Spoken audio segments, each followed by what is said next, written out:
네. 자, 우리 지난 시간에 이어서 이제 토지 이동의 사유들 하나씩 살펴볼게요. 항상 학습하실 때 전체적인 체계는 지적법에서 굉장히 중요하다. 그래서 다시 한번 토지 이동의 사유들 한번 살펴보고요. 가볼게요. 일단 용어의 정리는 꼭 되어 있어야 합니다. 토지의 이동. 토지의 이동이라는 것은 토지의 표시가 새로 정해지거나 변경되거나 말소가 되는 것. 그럼 토지 이동의 사유가 총 11가지 사유가 있다, 그죠? 신규 등록, 등록 전환, 분할, 합병, 지목 변경, 바다로 된 토지의 등록 말소. 그 다음 5가지는 축척 변경, 등록사항 정정, 도시개발 사업, 행정구역 명칭 변경, 마지막 지번 변경, 이렇게 해서. 그럼 이런 11가지 사유가 발생을 하게 되면 지적 공부를 다시금 뭐 해야 한다? 정리해야 된다, 그죠? 그럼 정리하기 위해서 전자 6가지들은 토지 소유자에게 일정 기간 내 신청을 하세요라고 신청 의무가 부과되는 토지 동사유가 6가지, 후자 5가지는 지적 공부 정리를 위해서 토지 소유자에게 별도의 의무가 부과되지 않는 사유가 5가지. 의무가 부과되니까 기간이 있겠다, 그죠? 신규 등록은 60일 이내에, 등록 전환도 60일, 분할은 의무를 부과하지 않습니다. 항상 원칙 세워야 돼요. 안 해야 하는데 예외적으로 며칠? 60일. 합병도 의무를 부과하지 않고 예외적으로 60일. 지목 변경 60일. 바다로 된 토지의 등록 말소만큼은 90일이다. 그죠? 그래서 이제 날짜와 관련해서 정리를 할 때는 기본적으로 분할과 합병은 의무를 부과하지 않는다. 이게 첫 번째예요. 두 번째가 의무를 부과한다면 다 60일인데 바다로 된 토지의 등록 말소만큼은 며칠이다? 90일이라는 거 기억해 두셔야 되고요. 자, 그리고 이제 기산점과 관련되는 건데 60일 이내 의무가 부과되는 애들은요, 다 사유가 발생한 날이에요.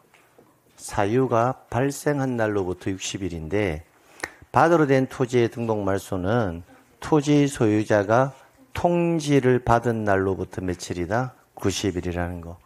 그리고 이제 후자 5가지 애들은 기본적으로 의무는 부과되지는 아니한다라는 것은 토지 소유자가 필요에 의해서 신청을 한다든지 또는 지적소관청에서 직무상의 권한에 의해서 정리할 수 있는 경우다라고 보시면 돼요.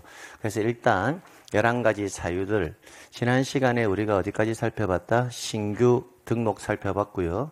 그 다음에 이제 오늘 뭐부터 살펴본다? 등록 전환부터 살펴보는 거예요. 그럼 11가지 사유가 이제 끝이 나고 나면 이후에 이런 사유가 발생했으니까 누군가 토지 이동을 신청을 해야 되잖아요. 그럼 신청은 누가 한다? 토지 소유자가 하는 게 원칙이에요. 근데 토지 소유자가 하지 아니하면 소관청에서 직권으로 정리할 수도 있고요. 일정한 경우에는 토지 소유자를 대신해서 제3자가 대위 신청할 수도 있다. 그리고 도시개발사업과 같은 경우에는 누가 신청한다? 사업 시행자가. 그리고 신청이 이루어지면 소관청에서는 정리가 이루어질 거고 그 정리된 결과를 외부에 공시한다. 이 구조라고요. 그래서 이제 등록 전환을 살펴보는 거예요. 그럼 이제 등록 전환 항상 공부할 때 용어의 정의는 꼭 되어 있어야 됩니다. 용어의 정리가 되어 있어야 그 나머지 내용들을 해석해 나갈 수가 있거든요. 시험장에 딱 들어갔는데 등록 전환에 관한 설명이다. 이렇게 시험 문제가 나왔는데 등록 전환이 뭔지를 모르면 풀 수가 없죠. 그러니까 기본 용어의 정리는 꼭 되어 있어야 된다. 그럼 등록 전환이라는 것은 임야도에 등록된 토지가, 그럼 여러분의 토지가 현재 임야도에 등록되어 있다라고 가정해 보자고요. 그러면 대표적인 임야가 산이잖아요. 산. 그죠? 여러분이 알고 있는 산. 그러면 이렇게 되어 있는 토지를 토지대장 지적도에 옮겨서 등록하겠다라는 거예요. 그러면 이 토지에 물리적 현황의 변화가 발생을 했기 때문에 임야대장, 임야도에 등록된 토지가 어디로? 토지대장 지적도로 가겠죠. 아무런 물리적 현황의 변화가 없는데 생뚱맞게 토지대장 지적도로 옮겨 등록할 이유는 없잖아요. 그럼 대표적으로 여러분의 토지가 물리적 현황의 변화라는 것은 대표적으로 이 토지에 토지 개발 행위 허가 등을 받았다라는 거예요. 가령 행위 허가 등을 받아서 여기에 다이너마이트 폭탄을 딱 심어가지고요, 펑 터트려가지고 이 토지를 평지로 이렇게 바꿀 수도 있잖아요. 이렇게. 그럼 이 토지는 만약에 산을 허물어가지고 평지로 바꿨다. 토지 개발 행위 허가 받아서 건축물을 지을 수 있도록. 그래서 등록 전환의 대상 토지를 보면 산지관리법, 그 다음에 두 번째 건축법에 따른 개발 행위 허가 등을 뭐 했다? 받았다라면 여러분의 토지가 임야대장, 임야도에 있었던 토지를 어디로? 토지대장 지적도로 옮길 수 있다는 거예요. 그래서 등록 전환의 대상 토지는 통상 4가지인데요. 1번 지문만 좀 주의해서 암기해 두시고요. 2번, 3번, 4번 지문은 필수 암기사항은 아니지만 이 지문을 봤을 때 이게 등록 전환의 대상 토지야 라는 정도는 알고 가셔야 돼요. 그래서 두 번째 보면 대부분의 토지가 등록 전환되어 라고 되어 있죠. 그럼 이 말은 뭐예요? 대부분의 토지가 임야대장에서 어디로 옮겨왔다? 토지대장으로 다 옮겨왔다라는 거예요. 다 옮겨왔는데 나머지 토지를 이라고 되어 있죠. 그럼 나머지 토지는 토지대장지로 옮겨 등록되지 않았다라는 거죠. 그럼 예를 들어서 우리 임야도 도면 가령 임야도가 이렇게 있으면 이게 만약에 임야도라고 가정할게요. 그럼 제가 임의로 이렇게 한번 그려볼게요. 지금 빗금 친 부분은 임야대장에 다 등록되어 있는 토지인데 이 빗금 친 부분들은 다 토지대장으로 옮겨 등록이 되었다라는 거예요. 어떤 이유든. 그런데 딱 한 필지만 토지대장지로 옮겨 등록되지 않았다라고 가정을 해봐요. 그럼 이 한 필지를 위해서 임야도를 계속 존치시켜야 되잖아요. 그러면 임야도 관리에 불편함이 발생하거든요. 그러니까 대부분의 토지가 다 토지대장 지적도로 옮겨왔고 그러면 나머지 토지를 임야도에 계속 존치하는 것이 뭐하다? 불합리하다. 그러면 너는 형질 변경이 되지 않았지만 어디도 함께 옮겨와라. 토지대장 지적도의 관리의 편의를 위해서 함께 옮겨와라 라는 겁니다. 그 다음 임야도에 등록된 토지가 사실상 형질 변경되었으나 이렇게 되어 있죠. 그러면 사실상 형질이 변경되었다라는 말은 사실상 용도가 뭐한다? 달라졌다라는 거예요. 그럼 달라졌으니까 어디로 가야 된다? 토지대장 지적도로 오는 게 맞아요. 그런데 관련 법령 등에 의해서 지목 변경을 할 수가 없는 경우, 그럼 이 경우에는 지목을 변경하지 않고 뭐가 이루어진다? 등록 전환이 되는 경우도 있다는 겁니다. 기본적으로 보면 개발행위 허가를 받는다든지 이렇게 보면 임야대장에서 개발행위 허가를 받았다면 토지장으로 넘어갈 거잖아요. 그죠? 그럼 넘어갈 때는 기본적으로 지목 변경이 수반하는 게 원칙이에요. 토지의 형질이 달라졌기 때문에 가는 거거든요. 근데 이제 아래 2번, 3번, 4번은요. 기본적으로 지목 변경을 하지 아니한 상태로도 토지 대장으로 옮겨 등록이 될 수 있는 경우도 있는데 그 대표적 경우가 2번, 3번, 4번이에요. 그럼 2번 지문도 마찬가지죠. 여기에 빗금 친 지문들은 다 형질이 변경되어서 토지 장지로 갔다라는 거예요. 근데 얘는 형질이 변경되지 않았는데 한 필지만 여기 두면 관리가 어려우니까 너는 지목 변경이 없는 상태로 넘어가라 이런 경우고요. 이 경우는 실질적인 형질 변경은 이루어졌다라는 거예요. 대표적인 게 화전 농사입니다. 화전. 예를 들어서 임야에 있잖아요. 임야인데 불을 질러 가지고요. 그게 논밭으로 개간할 수도 있잖아요. 전답으로. 그럼 개간을 했다면 사실상 형질은 변경되었죠. 근데 과거의 지목 자체는 여전히 뭘까요? 임야겠죠. 그래서 임의적으로 허가를 받지 않고 화전 농사를 지었고 실제로는 논밭으로 쓰고 있다 하더라도 사실상에는 뭐다 논밭으로 쓰고 있어도 실제적으로는 지목을 허가를 받지 않고 화전 농사를 지은 거니까 지목을 변경하지 아니한 상태로 현황대로 토지 대장지로 옮겨주겠다라는 겁니다.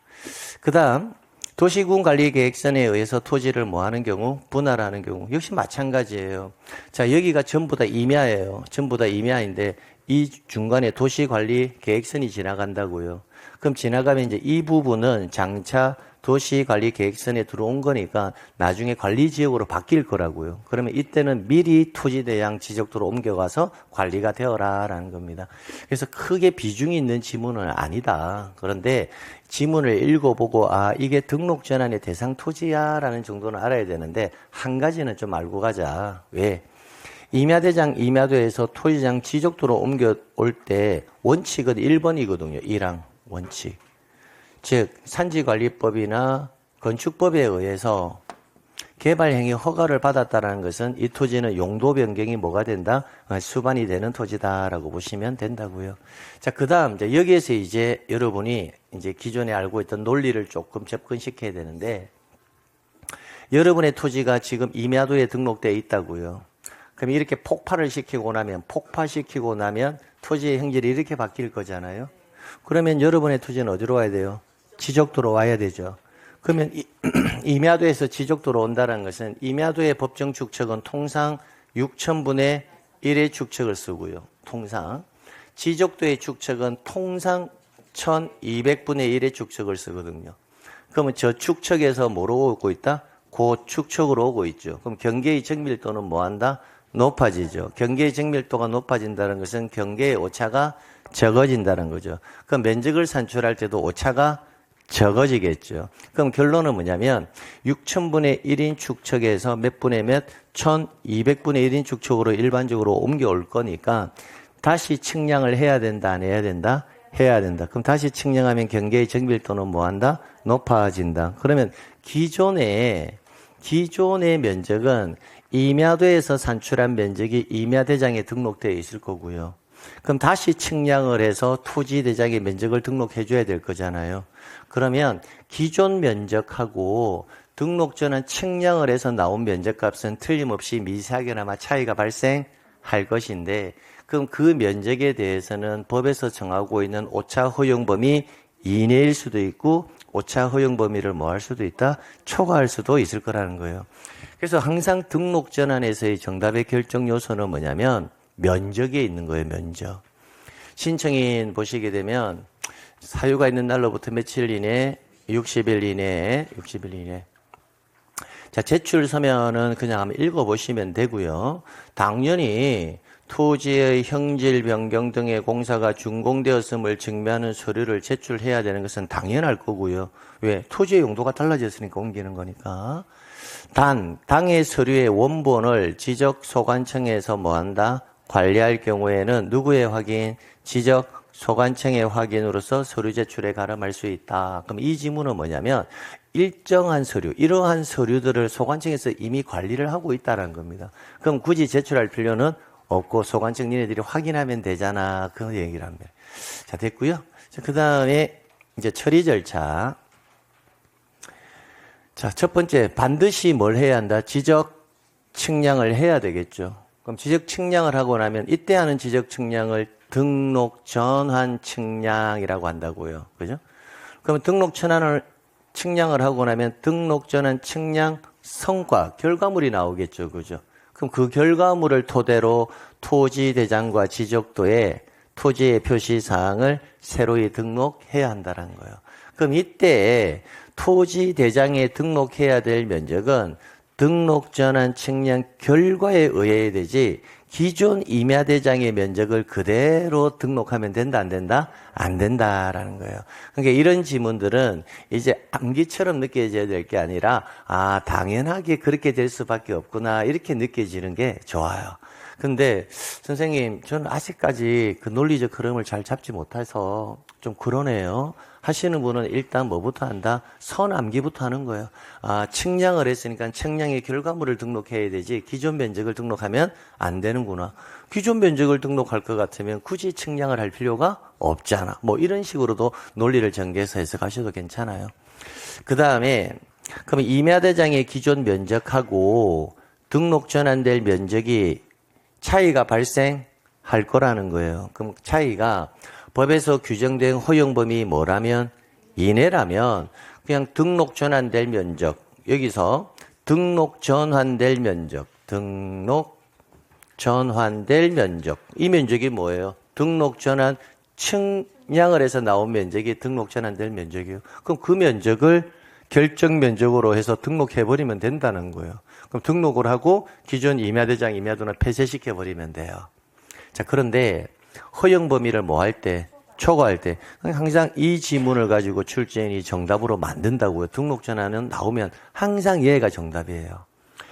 그러면 초과할 경우에는 어떻게 할 거냐? 그때는 임야대장의 면적 또는 임야도의 경계를 지적소관청이 뭐한다? 직권으로 뭐한 후에 정정을 한 후에 토지대장 지적도로 옮겨 등록한다. 그러면 이내일 때는 직권정정이란 말이 들어가지 않고 초과할 때는 뭐한다? 직권정정 후 이 말이 들어간다라는 거예요. 그래서 항상 얘가 정답이에요. 초과할 때는 직권정정 후 이렇게 해요. 등록 전환이 된다 해서 토지 소유자가 바뀌는 것은 아니잖아요. 여러분의 토지가 등록 전환된다 해서 소유자가 바뀌는 건 아니다. 그죠? 여기까지가 등록 전환이에요. 그래서 등록 전환의 정답의 요소는 여기에 있다. 여기. 가끔씩 임야대장의 면적을 그대로 정리한다. 이렇게 내기도 해요. 근데 그대로 정리하는 것은 말이 안 되죠. 그대로 할 것 같으면 굳이 측량할 필요가 없잖아요. 그죠? 그 다음. 분할 볼게요. 분할.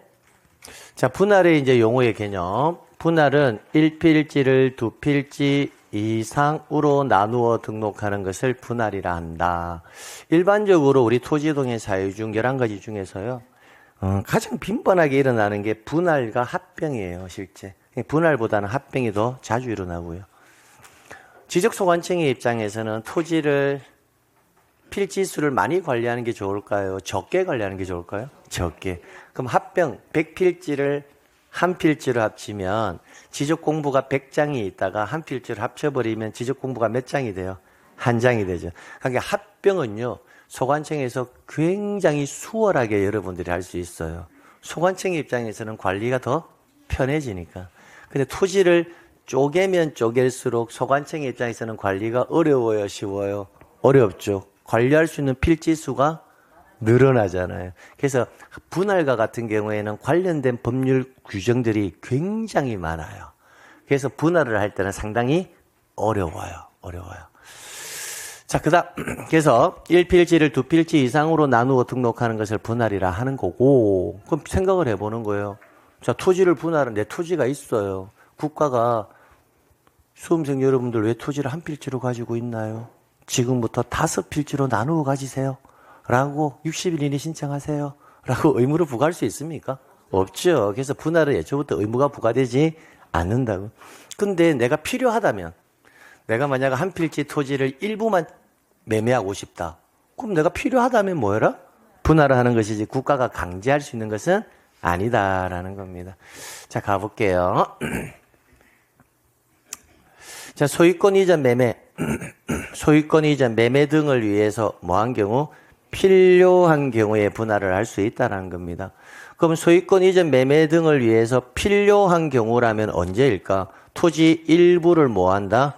매매한다든지, 공유 토지에 대해서 분할에 합의하거나 분할 판결이 있다든지, 토지 일부의 소유권이 달라졌다든지, 그럼 토지 일부와 관련해서 문제가 발생했을 때는 뭐 해야 한다? 분할을 해야 한다라는 겁니다. 그 다음, 토지 이용상 불합리한 지상 경계를 시행하기 위한 때, 자, 토지 이용상 불합리한 지상 경계를 시행하기 위한 때, 이 2번 지문이 상당히 조금 분할해서 이질적인 지문이거든요. 그래서 요 지문은, 결론부터 말씀드릴게요. 기억자, 이렇게 암기하는 거예요. 기억자. 무슨 말인지는 몰라도 일단 토지 이용상 불합리한 지상 경계를 지정한다 나오면 일단 기억자인데 그 내용을 좀 설명을 드리면 이렇습니다.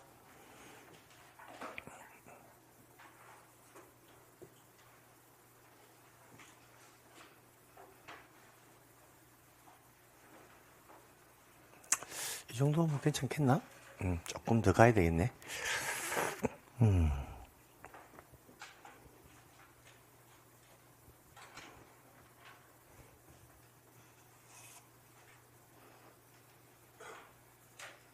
조금 더 가자. 이 정도가 맞을 것 같다. 자, 여기가 17번지 필지고요. 여기가 18번지 필지예요. 두 필지가 제 거거든요. 제 토지인데 제가 두 필지 중에서 두 필지가 둘 다 면적이 330 똑같아요. 면적이 똑같은데 제가 두 필지 중에서 한 필지를 여러분에게 선물 주려고 해요. 증여를 하려고 해요.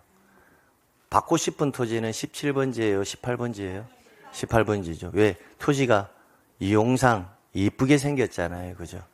그러면 17번지를 선택하지 않았던 이유는 같은 면적이라 하더라도 17번지는 토지 이용상에 있어서 상당히 불합리한 경계를 가지고 있다고요. 그에 비해서 18번지는 상당히 뭐한다? 토지가 이쁘다. 합리적인 경계선을 가지고 있죠. 그러면 이런 토지, 17번지 이런 토지를 만약에 여러분이 소유하고 계시다면, 필요하다면 이 토지를 불합리한 지상 경계를 시정하기 위해서 필요하다면 분할하라는 거예요. 그럼 가령 이 기역자 모양의 형태로 한 필지로 그대로 써도 되고, 그럼 필요하다면 뭐 해서 이렇게 분할을 해서 17번지, 17의 1번지에서 각각의 필지로 해서 토지를 뭐 해라? 이용해도 좋다라는 거예요. 근데 선 하나 그었을 뿐이 이제 두 필지가 딱 되니까 뭔가 토지를 이용할 때 조금 나아 보이는 느낌이 들죠. 그런데 필요하다면 하는 거니까 선생님 저는 기역자 모양이 좋아요 하면 굳이 분할할 필요는 없고 필요하다면 하라는 거예요. 그래서 제가 기역자 모양을 또 올리라는 겁니다. 이렇게 기역자, 이렇게 기역자. 그러면 이게 토지 이용상 불합리한 지상 경계를 시정하기 위한 때라고 이야기가 편하다고요. 자, 그래서 이제 원칙은 필요한 경우에 하는 게 이렇게 원칙이다라는 것을 일단 세워졌고요. 세워졌고. 자, 근데 3번 지문, 이제 요 지문은 이제 꼭 기억해야 된다고요. 토지 소유자는 지적공부에 등록된 1필지 일부가 형질 변경 등으로 용도가 변경되었다. 그럼 일부가 형질 변경 등으로 용도가 달라졌다. 그럼 이 경우에는 어떻게 될 건가라고 한번 생각을 해보면 이쪽으로 오게 되면 여기에 지목 변경이 며칠 이내 의무가 부과됩니까? 60일 이내 의무가 부과되잖아요. 무엇이? 지목 변경이요. 그럼 지목 변경이라는 것은 지적 공부에 등록된 지목을 다른 지목으로 변경하여 등록하는 것, 이걸 뭐라고 한다? 지목 변경이라거든요. 그럼 지목 변경은 용도가 달라진 날로부터 60일 이내 신청을 하면 돼요. 자, 그런데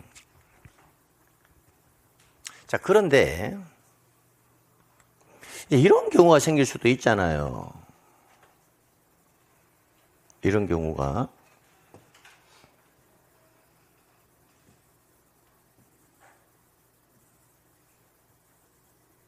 저희가 17번지 필지인데요. 이게 지목이 전이에요. 지목이 전.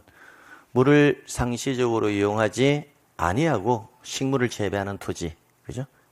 전인데 이 토지 일부에 농지 전용 허가를 받아가지고 이 토지 일부를 주거용 또는 사무실에 건축물을 지을 수 있는 용도 지목을 뭐로? 대로 바꾸겠다라는 거예요. 일부가. 그죠? 그럼 이 상태에서는 이 부분은 형질이 달라졌으니까 이 부분에 뭘 신청을 해야 됩니까? 지목 변경을 신청해 줘야 되잖아요. 이렇게 지목 변경을 신청해야 되는 것은 일단 확정적인 거예요. 용도가 달라졌으니까. 그럼 며칠 이내? 60일 이내 신청을 해야 되죠. 지목 변경. 그래서 여러분이 이 토지의 소유자라고 생각해 보세요. 항상 내 토지다라고 생각하면 듣기 편하잖아요. 그죠? 그럼 용도가 달라졌으니까 여러분이 며칠 이내 60일 이내 지목 변경 신청을 하러 가게 되면 소관청에서 이 상태에서 지목 변경을 해줄 거냐 안 해줄 거냐의 문제거든요. 이 상태에서 지목 변경을 해버리면요. 17번지 필지에 지목이 몇 개가 된다? 2개가 돼버려요. 우리나라는 항상 1필 1목의 원칙이거든요. 한 필지에는 반드시 지목은 하나여야 돼요. 그럼 이 상태에서 지목 변경 신청하면 지목 변경을 안 해줘요. 그럼 어쩔 수 없이 뭘 해야 돼요, 이거? 분할을 신청할 수밖에 없는 구조 아닙니까? 그죠? 하나의 필지에 2개의 지목은 될 수가 없으니까. 그러면 지목 변경이 60일 이내 신청하러 가야 되는데 이거 신청하러 갈 때 그러면 뭐 해야 한다? 분할 신청을 함께 해야지만 지목 변경 신청이 이루어질 거라고요.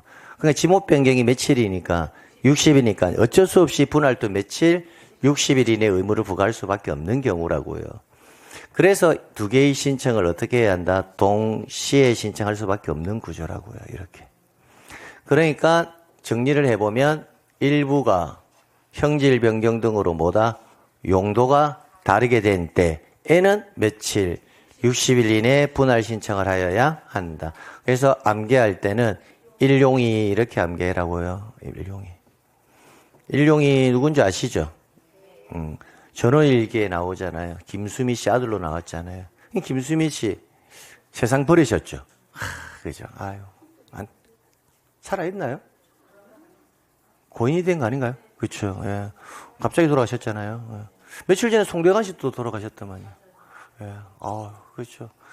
제가 알고 있던 사람들이 한 명씩 한 명씩 이렇게 그런 소식이 들으니까 야, 나도 갈 때가 아무튼 그러네요. 그래서 일용이 해가지고 일용이 경우에는 며칠 60일 이렇게 좀 정리해 두시면 됩니다. 그래서 분할은 크게 출제 비중이 그렇게 없어요. 자, 분할을 할 때는 아래 서면을 제출해야 됩니다. 그럼 서면 읽어보시면 돼요. 이건 뭐 그냥 읽어보시면 됩니다. 이거는 읽어보시면 돼요. 분할을 신청을 할 때 만약에 분할이 허가 대상인 토지라면 허가서 첨부해야 될거 안 해야 될까? 당연히 해야 되겠죠. 그죠? 근데 서류를 해당 지적소관청에 관리하면 누구의 확인? 소관청의 확인해서 가름할 수 있고요. 근데 이거는 조심해야 됩니다.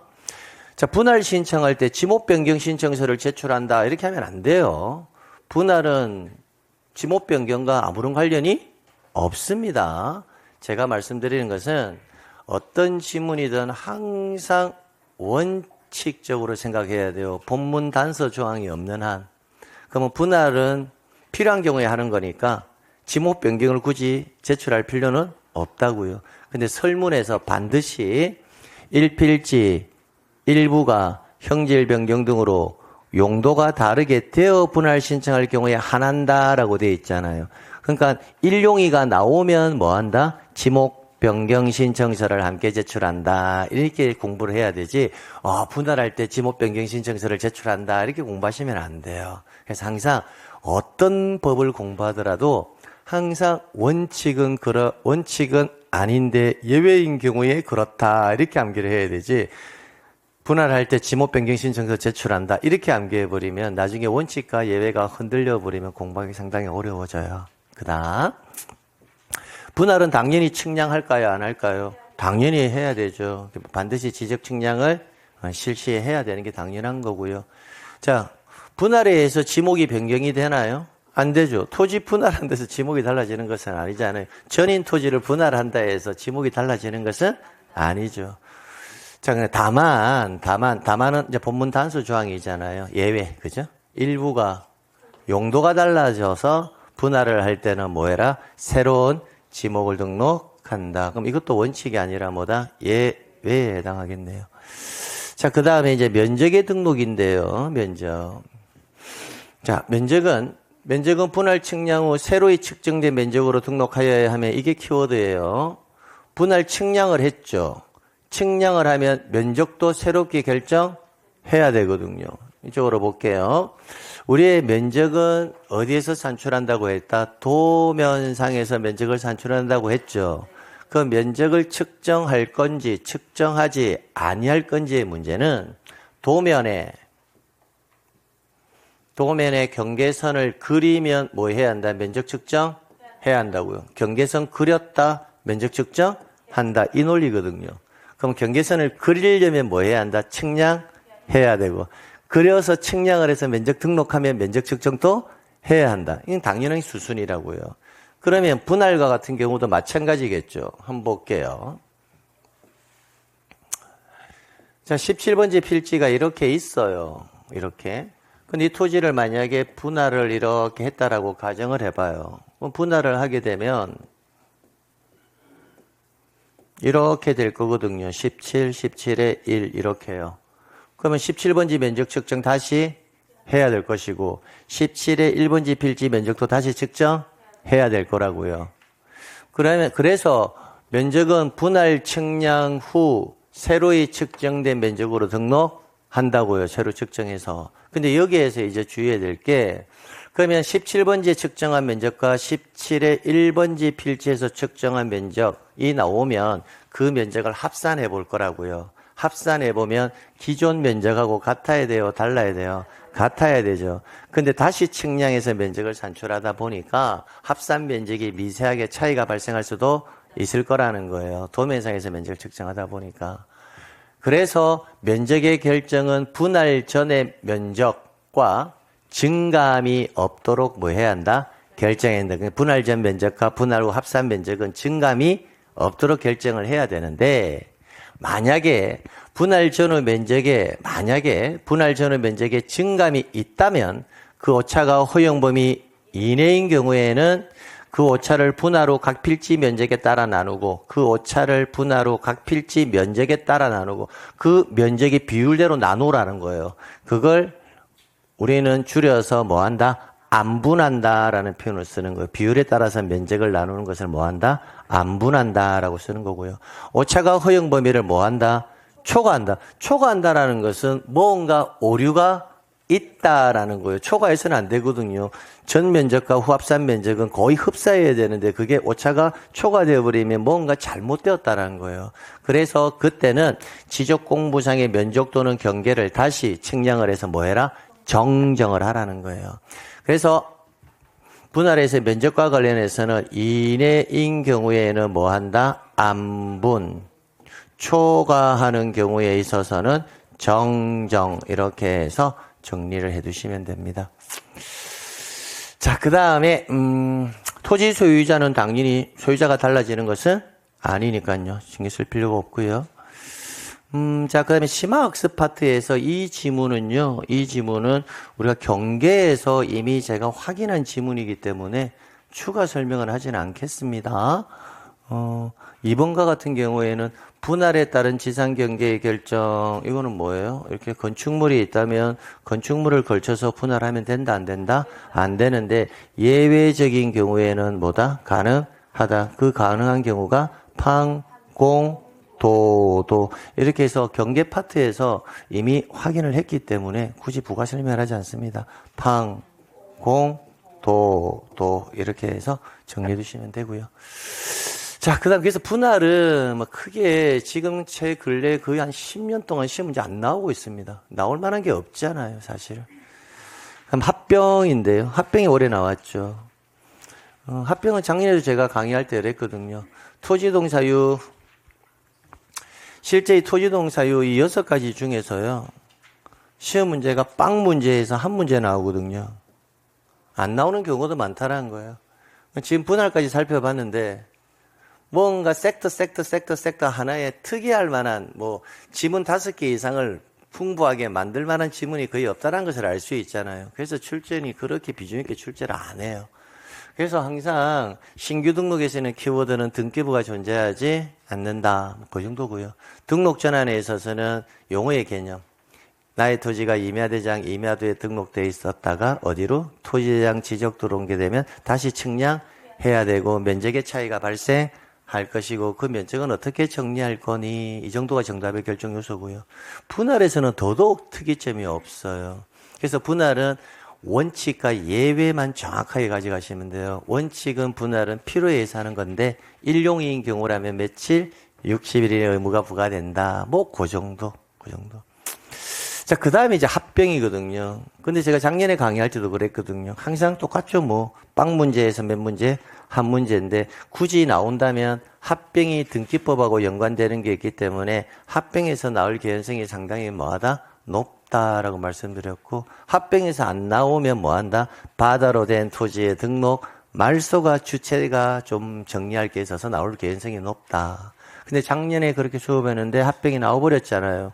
그러면 이제 얘네들을 나올 개연성이 없으니까 지목 변경은 아예 안 나오거든요. 측량의 대상 자체도 안 되고 면적과 관련되는 부분도 없기 때문에 그러면 6가지 중에서 굳이 출제운이 가져가야 된다면 올해는 바다로 된 토지의 등록 말소 얘가 나올 개연성이 좀 높지 않느냐 이렇게 예상을 해본다고요. 안 나올 수도 있고요.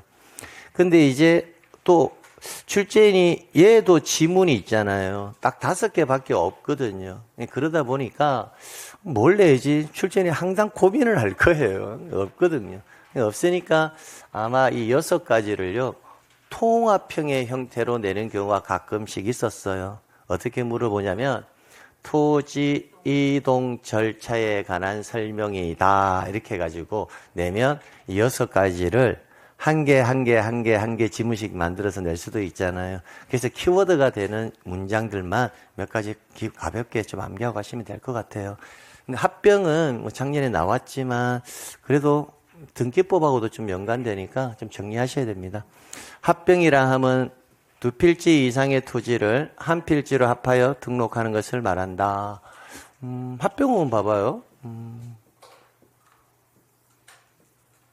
저희가 17번지 필지고요. 18번지 필지예요. 면적이 100이에요. 면적이 100이에요. 17번지를 합병을 해볼게요. 합병하면 이거 경계선을 새롭게 그릴 필요가 있을까요? 그릴 필요가 없죠. 왜 없냐면 합병하면 그냥 합쳐버리면 되잖아요. 이렇게. 지번은 합병은 지번을 어떻게 부여한다? 합선. 그죠? 선순위 지번. 몇 번지? 17번지로 쓰면 되잖아요. 이렇게. 면적은 100이었으니까 면적은 얼마로? 200. 이렇게 적으면 되죠. 그냥. 그럼 결론은 뭐예요? 합병은 지적 측량도 할 필요가 없고 면적 측정도 할 필요가 없다. 이렇게 된답니다. 그러니까 그 간단한 지문 정도를 출제인이 과거에 물어봤습니다. 과거에. 자, 그래서 볼게요. 아래는 보면 지금 합병이 뭐가 되는 사유? 제한되는 사유라고 적혀져 있죠. 합병이 제한된다는 말은 뭐예요? 합병해서는 안 된다라는 거예요. 그럼 아래에 해당하는 애들은 다 합병을 하면 된다, 안 된다? 안 된다. 그럼 아래에 있는 애들을요, 반대 해석하면 어떻게 될까요? 합병할 수 있다. 이렇게 가는 거예요. 근데, 우리 법 조문에는요, 출제인이 이제 법 조문을 만들어낼 때, 우리 법학자들이 법 조문을 만들어낼 때, 그냥 합병을 제한하는 사유 하지 말고, 그냥 합병할 수 있는 사유 하면 법을 일반 국민들도, 아, 이런 경우는 합병할 수가 있구나. 그러면 반대로 해석하면 합병할 수 없구나.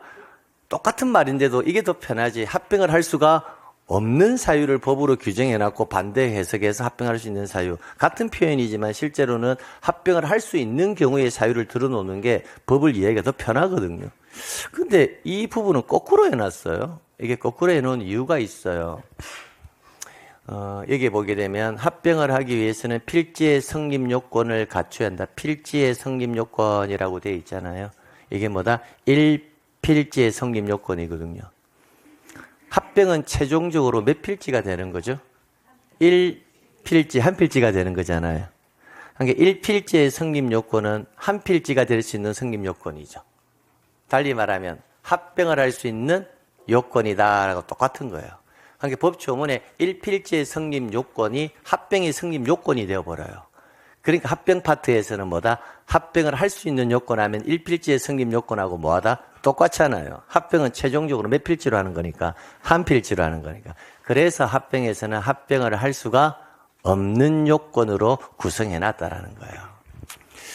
자, 보시게 되면 지번 부여지역, 지목, 소유자가 서로 뭐하다? 다르다. 그럼 반대로 말하면 지번 부여지역, 지목, 소유자가 서로 동일하다면 합병할 수 있다. 다르면 합병할 수 없다. 이건 당연한 거예요. 지번 부여지역이라는 것은 지번이 부여되는 단위지역이거든요. 법정 동리를 말합니다. 동리. 하나의 필지에 동과 리가 두 개가 있을 수 있습니까? 어렵나? 그럼 보죠, 뭐. 자, 17번지고요. 18번지거든요. 17번은 평촌동이고요. 18번지는 마두동이에요. 17번지는 평촌동, 18번지는 마두동. 그럼 지번이 부여되는 지역이 뭐하다? 다르죠. 달리 말하면 소재가 다르다고요. 그런데 합치면 17번지가 될 것이고, 그럼 이 17번지는 평촌동, 마두동 17번지가 된다. 이 말이 돼요, 안 돼요? 안 되죠. 그러니까 지번이 부여되는 지역이 뭐하면 다르면 한 필지로 해서는 안 된다라는 거예요. 지목이 다르다. 마찬가지겠죠. 여기는 전, 여기는 답. 이렇게 하면 하나의 필지에 지목이 두 개가 되잖아요. 그러니까 안 되죠. 소유자가 다르다. 여기는 갑, 여기는 을. 그러면 한 필지가 되어버리면 토지 일부의 소유권이 성립하는 결과가 발생하거든요. 토지 일부에는 소유권을 성립할 수가 없습니다. 민법 시간에 배우셨나요? 일물 일권주의라고. 하나의 물건에는 반드시 몇 개의 소유권, 하나의 소유권, 두 개의 소유권이 존재할 수는 없다는 거. 소유권이 두 개 존재한다와 소유자가 두 명 존재한다는 의미는 달라요. 소유자가 두 명이 존재한다는 것은 하나의 소유권을 뭐한다? 분량적으로 공동으로 소유하는 개념이에요. 그럼 그거는 소유권이 두 개가 아니라 뭐다? 소유자가 두 명이 되는 거예요. 그렇죠. 그거는 이제 최희대 교수님하고 연구를 좀 하세요. 예, 그러니까 소유권하고 소유자는 조금 구별해야 한다. 이 건물을 여러분하고 저하고 공동 소유할 수 있나요? 있죠. 그러면 소유자는 수백 명인데 소유권은 몇 개다? 하나라고요. 그 하나의 소유권을 지분 형식으로 나누어 가지는 거라고요. 100분의 1씩 이렇게. 그죠? 그럼 여러분은 소유권자라는 표현을 쓰지 않고 나는 소유권의 일부를 가진다라는 표현을 쓰지 내가 소유권을 가진다라는 표현을 안 쓴다고요. 소유권의 뭐다? 일부. 달리 말하면 지분을 가진다라고 하죠. 그죠? 이렇게 됐어요. 됐습니다. 그래서 2번 이 지문이 굉장히 중요합니다. 2번 지문. 합병하려는 토지의 다음 강목의 등기. 자, 여기까지. 합병하려는 토지의 다음 강목의 등기. 그게 아래의 등기들입니다. 소유권, 지상권, 전세권, 임차권, 승역지에 대한 뭐다? 지역권, 합병하려는 토지 전부에 대한 등기 원인 및 연월일과 접수번호가 뭐한다? 같은 저당권. 합병하려는 토지 전부에 부동산 등기법 81조 8항 각호 등기 사항이 동일한 신탁 등기 이렇게. 그럼 이 지문, 지금 제가 체크한 지문이 있잖아요. 위에 잘 보셔야 됩니다. 이 지문 해석을 잘 못하셔가지고 나중에 가면 질문 굉장히 많이 들어오는 지문이거든요. 지금 우리가 보고 있는 것은 합병이 뭐가 되는 사유? 제한되는 사유를 보고 있는 거예요. 합병을 할 수 없는 사유. 그러면 2번 보세요. 합병하려는 토지의 다음 아래에 체크된 등기. 외의 등기가 있는 경우에는 뭐 할 수 없다? 합병을 할 수가 없다라는 거죠. 그러면 체크된 다음 강목의 등기, 동그라미 친 등기들이 있잖아요. 이 등기가 있을 때는 그러면 합병을 할 수 있다 이렇게 되죠. 그러니까 결론은 무슨 말이냐면 우리가 등기상에서 각각의 권리 등기가 존재할 때 어떤 권리가 존재할 때는 합병을 할 수가 없고 어떤 권리가 있을 때는 합병할 수가 있다 이 개념이거든요. 그러니까 동그라미에 등기가 있을 때는 합병이 뭐하다 가능하다고요. 외의 등기가 있다면 합병할 수 없다. 그럼 뭘 말일까? 외의 등기가 너무 많다라는 거예요. 그러니까 합병이 가능한 등기를 암기해 놓고 나머지 등기가 있을 때는 합병이 된다, 안 된다? 안 된다. 이렇게 정리해 두셔야 된다고요. 그럼 다음 강목이 등기. 이 등기를 암기할 때는 이렇게 암기하십니다. 소, 지, 전, 임, 공저, 신탁 이렇게 암기하세요. 얘네들이 있을 때는 뭐가 가능하다? 합병이 가능하다. 그럼 나머지 등기가 있을 때는 합병할 수 없다. 이렇게. 그럼 소가 뭘까요? 눈치껏 보면 소유권, 지상권, 또 지역권인데 앞에 뭐가 붙어야 한다? 승역지 이렇게 붙어야 한다고요. 지역권에는 요역지도 존재하니까요. 그러니까 이때 지역권은 좀 조심해서 읽어야 되겠다. 그죠? 단서를 달아서 뭐라고? 승역지. 그럼 시험 문제 요역지 지역권이 있는 경우 이렇게 나오면 외의 등기에 해당하니까 합병할 수 없다. 이렇게 가는 거예요. 자, 그 다음에 전세권, 임차권. 자, 공동저당 있는데 아래에 다 지문. 합병을 하는 토지 전부의 등기운임 및 연월과 접수 번호가 같은 저당권이라고 되어 있죠. 이런 저당권을 공동저당이라는데 같은 저당권을 나중에 등기법 시간에 배우시게 될 겁니다. 창설적 공동저당이라고 합니다. 같은 저당권은 뭐다? 창설적 공동저당. 다른 저당권 이렇게 나오면 추가적 공동저당 이렇게 나와요. 그러면 이런 용어는 아직까지 좀 처음 공부하시는 분들은 익숙하지 않잖아요. 그죠? 그럼 일단 서남기 해놓고 나중에 등기법에 와서 아 선생님 했던 말이 그때 이 말이었구나 이렇게 후이해 이렇게 가는 거예요. 자, 그 다음 합병하는 토지 전부에 대한 등기법 각호 등기사항이 동일한 신탁 등기. 그럼 신탁도 뭐다? 등기 사항이 뭐한 동일한. 그러면 등기사항이 다른 이렇게 나오면 뭐한다? 합병할 수 없다 이렇게 가야 되겠네요. 그래서 암기해 두셔야 돼요. 너무 중요 지문입니다. 우리 등기법에서도 굉장히 중요하게 다룹니다. 소지지 전임 공저 신탁. 그래서 실제 등기법이든 이 등기법에서도 나오거든요. 이 지문은 반드시 시험장에서 메모를 해놓고 풀어야 돼요. 꼭 이렇게 메모. 공부할 때 상당히 유용하게 사용될 지문입니다. 그래서 메모해놓고 나중에 문제 푸세요. 소지지 전임 공저 신탁 해서 지역권에 무슨 지역권? 승역지. 공저는 뭐다? 추가적이 아니라 창설적 공동저당. 등기사항이 뭐한다? 동일한 신탁 등기 이렇게. 그래서 가끔씩 이거 잘 나오겠죠. 승역지가 아니라 뭐다? 요역지 이렇게 해서 나올 거고 창설적은 추가적 이렇게 해서 나올 거고요. 등기사항이 뭐다? 다른 신탁 등기에서 잘 나오겠죠. 그래서 이 키워드는 같은, 동일한 이게 키워드다라는 거예요. 됐습니다. 자, 그 다음 자, 축척이 서로 달라요. 축척이 서로 다르면 여러분 생각 한번 해보실래요? 지상에 17번지와 18번지 두 필지가 있는데요. 두 필지의 모양과 크기가 똑같아요. 머릿속에 상상하세요.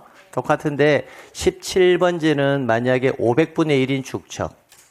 그럼 이렇게 그려질 거고요. 17번지.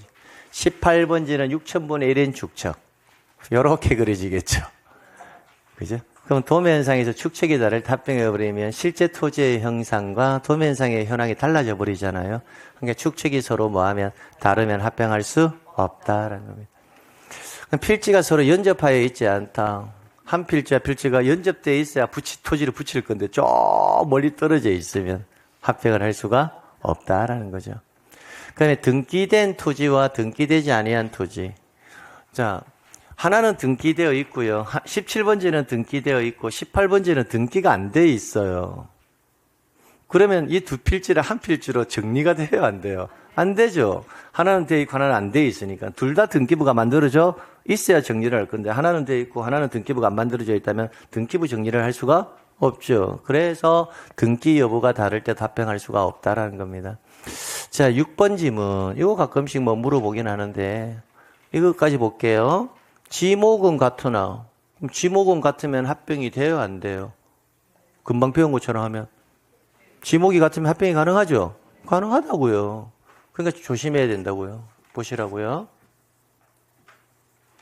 자, 이게 17번지 필지고요. 이거 18번지 필지예요. 지목이 전이에요. 지적공부상의 지목이 전. 그럼 지목이 같다. 그럼 합병이 가능하다. 끝이에요. 끝인데 지목은 같은데 막상 합병하러 가보니까 일부 토지의 용도가 토지 일부의 용도가 다르게 돼요. 일용이잖아요. 일부의 용도가 일용이죠. 그럼 일용이는 뭐의 대상이다? 분할. 지목 변경과 분할의 동시에 대상 토지가 되죠. 그 말은 똑같이 18번지 필지 일부가 용도가 대로 바뀐다라고 가정해봐요. 대로. 만약에 용도가 바뀌어 있다. 그러면 18번지는 분할 대상 토지잖아요. 그럼 이런 상태에서는 이 두 필지를 합병을 할 수가 없다라는 거예요. 그럼 굳이 합병을 하려면 굳이 나는 해야 되겠다 한다면 합병을 할 때 뭐도 함께 해라? 분할 신청을 이렇게 함께 하면 이 두 필지는 합병이 가능하겠지만 실제 분할의 대상 토지가 있을 때는 합병을 해서는 안 된다는 거. 그 말은 달리 뭐다?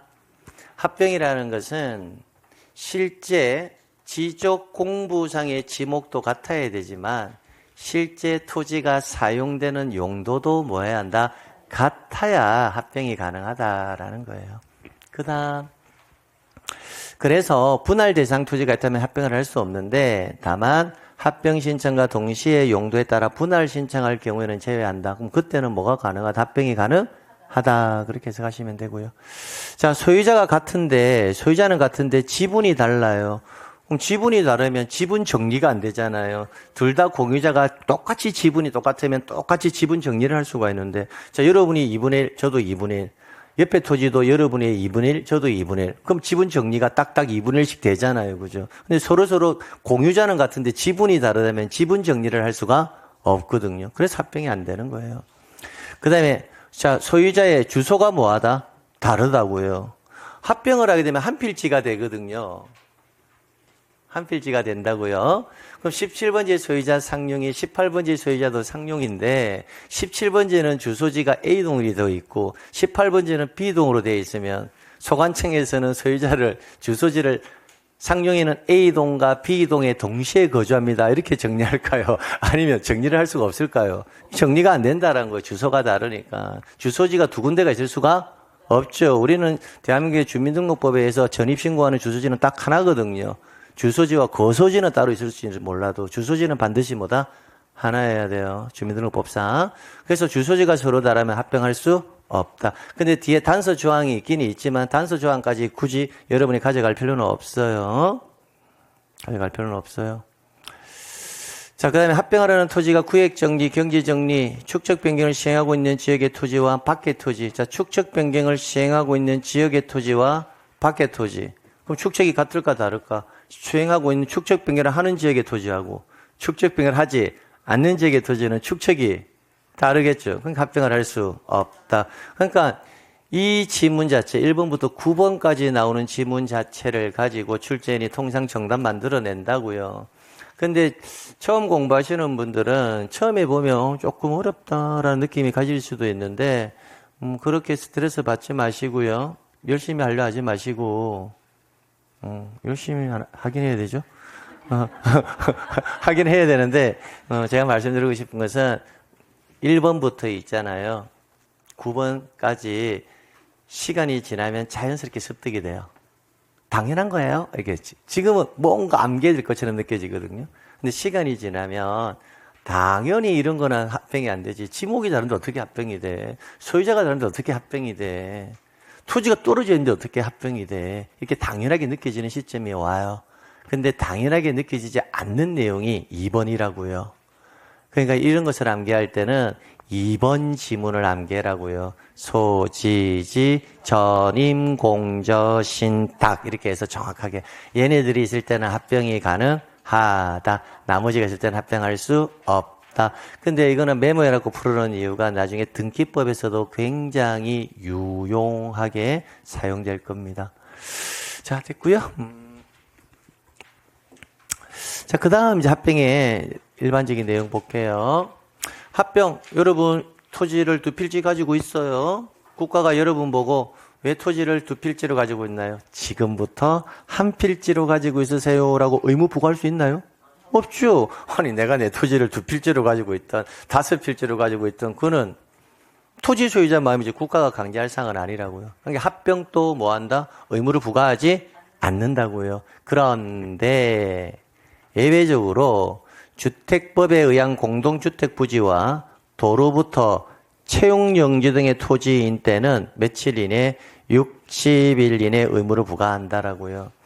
그러면 도로부터 채용용지까지 지목이 총 11개거든요. 그 11개의 지목을 다 암기할 필요는 없을 것 같아요.